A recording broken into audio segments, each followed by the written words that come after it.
Salut les amis, j'espère que vous allez bien. On se retrouve pour une toute nouvelle vidéo sur l'univers de Dragon Ball. Le Et si Goku avait été le Super Saiyan légendaire vous avez pas mal plu, donc je me suis dit pourquoi ne pas réitérer l'expérience mais avec un autre Saiyan au sang pur cette fois-ci.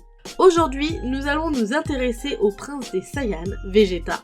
Il faut dire que s'il avait été le Super Saiyan légendaire, ce n'est pas seulement l'histoire de Goku qui aurait changé, mais toute l'histoire des Saiyans. Donc aujourd'hui, je vous propose une histoire totalement inédite par rapport à l'histoire originale. D'ailleurs, avant de commencer, n'hésitez pas à me dire si vous seriez intéressé par une autre vidéo avec, par exemple, pourquoi pas Gohan.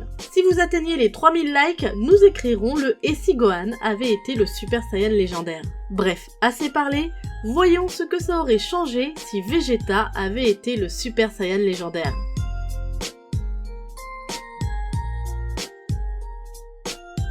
Alors que la nuit était installée depuis plusieurs heures, le roi Vegeta réalisait doucement que ce jour serait marqué dans l'histoire de sa race. Aujourd'hui est le jour où le prince héritier est né. Son peuple fêtera cela toute la journée et jusqu'au bout de la nuit. Lui-même était heureux de l'arrivée de son rejeton et avait hâte de découvrir son potentiel. Seulement, ce jour était aussi le dernier où il voyait son épouse, la reine, vivante, puisque celle-ci, en mettant au monde leur fils, a perdu la vie. Cet incident était incompréhensible. Même si les Saiyans avaient la réputation d'être des êtres barbares, ils avaient tout de même la technologie scientifique permettant à leurs femmes de mettre au monde leur enfant en toute sécurité. Les rares fois où une mère perdait la vie lors de son accouchement, c'était parce que l'enfant avait une trop grosse puissance de combat. Et c'était un fait très rare, à la limite du mythe.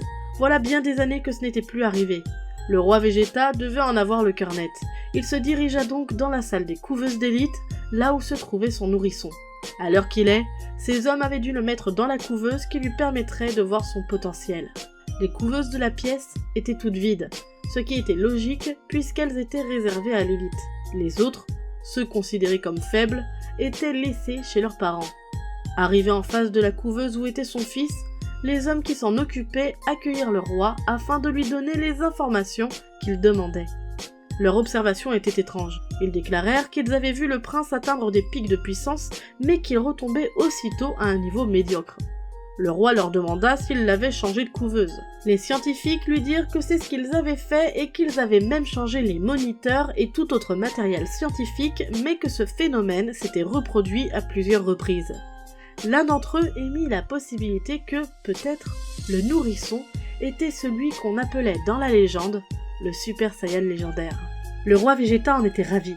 Il savait très bien que ce n'était qu'une hypothèse et qu'il fallait laisser le temps au temps pour savoir si c'était le cas, mais il fallait avouer que le simple fait que cette idée puisse être réelle le mettait en joie. Si son fils était le Super Saiyan légendaire, alors il en était fini de la dictature de cette ordure de Cold. Son fils serait celui qui les délivrerait de cette emprise et leur permettrait de retrouver leur fierté d'antan. Imaginer cette idée le mettait en joie. Il en était presque rendu à ne plus penser à sa femme dont son corps était encore à peine tiède suite à son accouchement mortel. Même si cela assombrissait son esprit, il décida d'ignorer ses émotions qui n'étaient pas dignes d'un roi et encore moins du roi des Saiyans. 5 années se sont écoulées. La découverte que le prince Vegeta était le Super Saiyan légendaire avait ravi tout le peuple des Saiyans. Un court moment, car le prince Vegeta, en grandissant, voyait sa puissance croître tout autant. Seulement, la jeunesse du prince le rendait susceptible et il avait du mal à contenir sa puissance. Il fallut, dès qu'il put sortir de sa couveuse ultra blindée, l'entraîner afin qu'il puisse maîtriser sa puissance. Âgé maintenant de 5 ans, il commence à peine à toucher du bout du doigt l'autocontrôle. Le chemin était long, mais il fallait qu'il y arrive, car une puissance aussi extraordinaire l'était encore plus quand on était capable de la maîtriser totalement. Seulement le prince, déjà par son statut, avait, à son jeune âge, une haute estime de lui-même, et avait conscience qu'il était le plus puissant des Saiyans. Autant dire qu'il avait un melon plus grand que lui. Le roi Cold rendit une visite surprise au peuple des Saiyans afin de leur présenter leur nouveau roi, son fils Freezer. Cette visite surprise mit le roi Vegeta dans un profond embarras puisqu'il n'avait pas prévu ça. Il espérait que le roi Cold leur rendrait visite lorsque son fils aurait plus de facilité à se contrôler. Or là, c'était bien trop tôt. Il ne savait pas comment allait se dérouler la suite des événements, tellement son fils était imprévisible. Va-t-il rester calme ou bien... Le roi Cold quitta les lieux en laissant son fils, Freezer, sur la planète Vegeta, avec son vaisseau. Freezer était ravi d'être enfin le maître de ce peuple de singes répugnants. Il pourra en faire ce qu'il souhaite et il avait déjà une idée. Alors que Freezer était en train de rabaisser plus bas que terre le roi Vegeta, son fils, le prince, venait d'arriver sur les lieux et assistait à la scène. Du haut de ses 5 ans, il comprenait très bien ce qu'il se passait et ne supportait pas l'idée de voir son père piétiné par quelqu'un, de quelque autorité qu'il pouvait être. Rien qu'à l'idée qu'on puisse salir son père, pour qui il avait une si haute estime, le fit rentrer dans une colère noire. Il s'élança sur Freezer et réussit à lui asséner un coup de poing. Freezer était étonné par cette attaque surprise et regarda celui qui en était à l'origine. Tous les Saiyans, ainsi que le roi Vegeta, retenaient leur souffle face à la scène qui se jouait sous leurs yeux. Freezer demanda au jeune garçon qui il était. Celui-ci se présenta. Il est le prince Vegeta et il était là pour l'informer que sa tyrannie était terminée. Freezer éclata de rire et informa le jeune prince que ce n'était pas parce qu'il avait réussi à le frapper parce qu'il n'était pas sur ses gardes qu'il devait se penser assez puissant pour rivaliser avec lui. Le jeune prince Vegeta ne se démonta pas et rigola tout comme son adversaire en lui disant qu'il ne voulait pas rivaliser mais l'exterminer. Freezer saluait le culot de l'enfant et s'étonna qu'un Saiyan ait du cran et ne soit pas qu'un simple singe débile capable de suivre seulement des ordres. Il n'hésita pas à comparer l'enfant à son père en lui disant qu'il était plus courageux que le roi lâche qu'était son paternel. Et pour accompagner ces mots, il écrasa la tête du roi au sol tout en continuant de rigoler. C'en était trop pour le prince qui n'arrivait plus à contrôler sa haine. Il sentit la colère monter dans ses veines et il avait l'impression que son sang s'était transformé en lave tellement il était enragé. Tous les Saiyans étaient abasourdis par ce qu'il se passait devant eux. Le prince Vegeta était entouré par une aura dorée et une énergie se dégageait de lui. Grâce aux scouters, de nombreux Saiyans et même des membres de l'armée de Freezer ont pu mesurer la puissance de l'enfant. Enfin, mesurer. À peine ont-ils tenté que leurs détecteurs explosèrent les uns après les autres. Vegeta se jeta sur Freezer et l'enchaîna de coups. Si au début Freezer put riposter assez facilement, il fut débordé rapidement par les assauts de l'enfant. Alors, sans tergiverser plus, il se changea sous sa forme finale. Les deux adversaires s'échangèrent des coups pendant de nombreuses minutes. Sous sa forme finale, Freezer était presque au maximum de ses capacités. Il pouvait encore pousser un peu sa puissance, mais il était bientôt dans une impasse. Et ce qui le frustrait le plus, c'est que ce Saiyan, lui, était dans un état totalement à l'opposé du sien. Plus les minutes s'écoulaient, plus il avait l'impression que ses coups gagnaient en puissance, en rapidité et en agilité. Était-il inépuisable ? Freezer décida d'utiliser sa dernière carte en poussant sa puissance au maximum. Là, il réussit à reprendre l'avantage sur le Saiyan, mais ce ne sera que de courte durée. La puissance des stats de Vegeta continuait. Seulement, une chose étrange, c'est que Freezer avait l'impression de ne plus avoir un individu en face de lui mais une bête incontrôlable. Plus le Saiyan gagnait en puissance, plus il semblait perdre son humanité. Freezer avait beau refuser l'inévitable, il avait conscience que c'en était fini de lui. Voilà maintenant plus d'une dizaine d'années que le peuple Saiyan s'est émancipé du tyran Freezer grâce au prince Vegeta. Le tyran ayant été abattu, les Saiyans étaient de nouveau les seuls maîtres de leur destin. S'ensuivit plusieurs jours de fêtes qui donneront naissance à une fête nationale pour le peuple. Le roi Vegeta avait de grands projets suite à leur libération. Maintenant qu'ils étaient libres, il était bien décidé à retrouver un règne digne de ce nom. Et pour ça, il doit montrer aux civilisations que ce n'était presque une formalité d'imposer son contrôle aux autres planètes. Ainsi, lui qui avait été traité comme un moins que rien, retrouverait sa fierté perdue, la fierté Saiyan.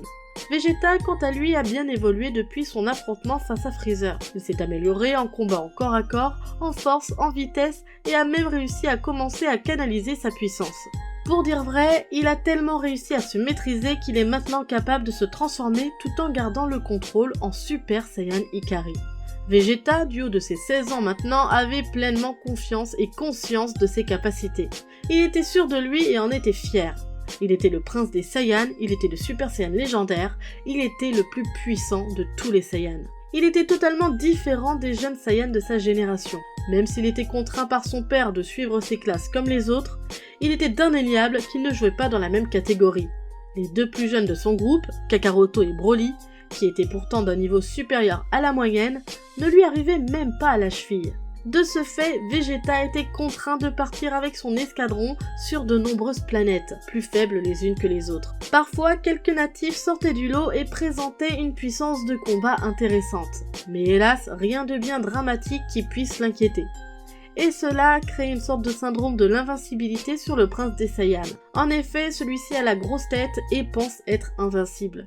Il n'a jamais croisé un individu capable de rivaliser avec lui. Donc, à force d'ennui, à chaque mission de colonisation, Vegeta s'amuse à détruire une ou deux planètes qui lui auraient déplu pour des raisons totalement arbitraires. La nourriture pas assez bonne, les femmes pas assez belles, la moindre petite contrariété permettait au prince de rayer la planète de l'univers. Ce petit jeu amusant pour lui est pourtant observé par une entité supérieure. Voilà maintenant 10 ans que le dieu de la destruction, Beerus, se retient d'entrer en sommeil car il surveille les moindres faits et gestes de celui qui sera promis à régner sur les Saiyans. Il était particulièrement vexé de voir un autre s'adonner à son jeu préféré. Et le pire, c'est qu'à cause de ça, Beerus finira par avoir des ennuis car il n'aura pas fait respecter l'équilibre dans l'univers. Quelle calamité! Whis lui souffla qu'il était peut-être temps d'intervenir. Le jeune Saiyan n'était qu'à l'aube de découvrir l'étendue de ses pouvoirs et peut-être que Beerus ne pourrait plus rien faire contre lui quand il aura acquis 100% de ses capacités. Beerus aurait volontiers ri au nez de l'ange pour cette hypothèse totalement loufoque, si seulement elle l'était. Beerus se répétait tous les jours la prophétie du poisson oracle qui lui avait signifié que le temps lui donnerait un ennemi qui le terrasserait. Seulement, Beerus ne peut pas se le permettre, car s'il venait à mourir, le Kaioshin aussi. Beerus ordonna à Whis de les emmener sur la planète Vegeta afin d'y rencontrer son prince. Arrivé sur place, Beerus se retrouvera face au roi Vegeta. Il s'amusa de la réaction stupéfaite de ce dernier. Pourtant, il avait l'impression que quelque chose avait changé, comme si il n'avait plus autant peur de lui qu'avant. Beerus effaça rapidement son rictus de son visage et ordonna au roi Vegeta de lui ramener son fils. Le roi s'excusa de l'absence du prince mais déclara aux dieux qu'il n'allait pas tarder à arriver sur la planète. Plein de courage, le roi demanda à Beerus pourquoi souhaitait-il le voir. Beerus était stupéfait du culot du roi et n'hésita pas à le menacer de détruire sa planète sur le champ. Seulement, sa menace n'eut pas l'effet escompté puisque le roi Vegeta eut un léger rictus et corrigea le dieu. Même s'il comptait détruire la planète Vegeta, son fils se chargerait de laver l'honneur des Saiyans en le tuant. Beerus resta silencieux quelques minutes. Soit ce roi de pacotille avait bien trop confiance en son rejeton et avait totalement oublié à qui il devait le respect, soit Whis et lui-même s'étaient leurrés et le Super Saiyan légendaire était déjà à son paroxysme en termes de puissance. Il n'avait pas 50 solutions, il devait mettre fin à l'existence du prince Vegeta. En 10 ans, ce minable avait balayé les décennies qu'avaient passé les Saiyans sous la solde de Freezer et avait fait renaître son peuple de ses cendres à tel point que ces bons à rien avaient oublié qui il était. Il devait remettre en place la hiérarchie et pour ça, il fallait anéantir le Super Saiyan légendaire. Beerus se demandait ce qui le retenait d'exploser le crâne du roi, surtout quand celui-ci ose le regarder avec dédain et avec un sourire aux lèvres. Alors qu'il levait sa main pour lui apprendre la vie, Beerus sentit une énergie énorme, étouffante, venir de derrière lui. Le prince venait de rentrer. Vegeta reconnaissait très bien qui était ce visiteur. Il l'avait vu alors qu'il était tout petit. C'était Beerus, le dieu de la destruction. Il savait aussi que le dieu était d'un niveau que les Saiyans qualifiaient d'inégalable, de divin. C'est exactement ce qu'il lui fallait, lui qui ne trouvait pas d'adversaire à sa taille. Il savait qu'il avait énormément progressé mais que pour passer au stade supérieur, il devait connaître le danger, voir la mort en face. Donc, quoi de mieux que d'affronter un dieu? Beerus et Vegeta n'échangèrent même pas un mot et commencèrent le combat. Tous deux étaient ravis de l'adversaire qu'ils avaient. Ils étaient réellement semblables dans leurs réactions. Tous les deux étaient excités par la puissance qu'ils avaient en face et surtout, ils pouvaient tous les deux s'affronter à pleine puissance. Et ils ne se firent pas attendre. Tous deux firent exploser leur puissance, ce qui a eu une réaction directe puisque tout ce qui les entourait furent détruits instantanément. Même la surface de la planète ne supportait pas l'explosion de puissance et se désagrégeait sous leurs coups. Les Saiyans trop proches du combat subirent de plein fouet la vague de puissance et les plus faibles n'y résistèrent pas. Le roi Vegeta était choqué par ce qu'il se passait. Ils étaient en train de détruire la planète. Whis lui conseilla de faire évacuer son peuple. Il n'était qu'une question de minutes avant que la planète soit totalement détruite. Le roi suivit son conseil et ordonna l'évacuation. Les Saiyans s'organisèrent rapidement et quittèrent la planète au bord de vaisseaux. Vegeta était ravi d'avoir enfin un adversaire à sa taille. Seulement, il avait conscience que Beerus avait bien plus d'expérience au combat et de sa puissance que lui. Donc, il ne devait absolument pas perdre de temps et donner le maximum de sa puissance tout de suite. Il ne se posait absolument pas de questions sur ce qu'il se passait autour de lui. Il était bien trop pris par son affrontement. Et puis, il faut se l'avouer, il en avait un peu rien à cirer. Vegeta passa en Super Saiyan Ikari et, voyant que ça n'avait pas d'impact, il passa directement en mode Super Saiyan. C'était une réelle expérimentation qu'il faisait là, car il n'avait jamais eu l'occasion de le faire. Il savait qu'il en était capable, mais ne l'avait jamais tenté. Beerus, lui, appréciait de plus en plus ce combat. Vegeta lui présentait une puissance totalement inédite. Il en rêvait depuis si longtemps. Mais même si cette nouvelle transformation avait la puissance de détruire en un claquement de doigts la planète, Beerus savait qu'il avait toujours le dessus. Les coups échangés deviennent de plus en plus rapides et puissants, et Vegeta, malgré sa puissance extraordinaire, sentait que son endurance allait lui manquer. Il savait qu'il pouvait repousser ses limites seulement, il ne savait pas du tout s'il serait capable de se contrôler. Il n'avait pas de temps pour hésiter. Il poussa sa puissance au maximum qu'il pouvait. Si les premières secondes semblaient être contrôlables, ce ne fut finalement qu'une illusion. Vegeta venait d'atteindre le summum de sa puissance avec la transformation Full Power. Il enchaîna les coups que Beerus eut du mal à encaisser. Vert de rage, Beerus décida de sortir le grand jeu et d'utiliser le pouvoir de la destruction sur son adversaire. Il créa une énorme boule d'énergie destructrice et la lança sur Vegeta. Vegeta va-t-il réussir à l'esquiver ? C'est ici que se termine ce « et si ». Vegeta aurait vraiment été redoutable s'il avait été le Super Saiyan légendaire. Et puis le melon du type! En tout cas, n'hésitez pas à me dire en commentaire si cette histoire vous a plu et si pour vous, Vegeta arriverait à vaincre ou pas Beerus. Si la vidéo vous a plu, n'hésitez pas à la liker et à la partager, ça nous fait énormément plaisir et également, abonnez-vous si vous ne l'êtes pas encore. Sur ce, moi je vous dis à dimanche pour une nouvelle vidéo, bye!